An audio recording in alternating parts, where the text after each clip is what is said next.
जाती धर्माच्या पलीकडे जाऊन सुद्धा इथल्या लोकांनी फुटबॉल हा खेळ जपलाय आणि जगलाय सुद्धा।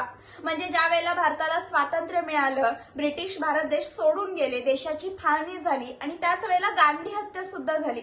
संपूर्ण भारत देशभर एक अविश्वासाची भावना निर्माण झाली होती, जातीबद्दल धर्माबद्दल तेढ निर्माण झाली होती आणि असंच काहीसं वातावरण कोल्हापूरमध्ये सुद्धा होतं।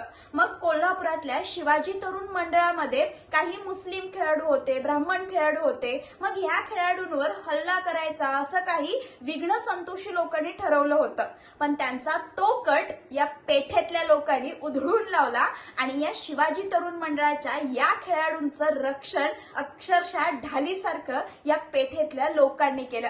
असा हा जाती धर्माच्या पलीकडे जाऊन सुद्धा खेळला जाणारा आणि जगला जाणारा फुटबॉल खेळ आणि त्या फुटबॉलवर प्रचंड प्रेम करणारी ही कोल्हापूरची माणसं।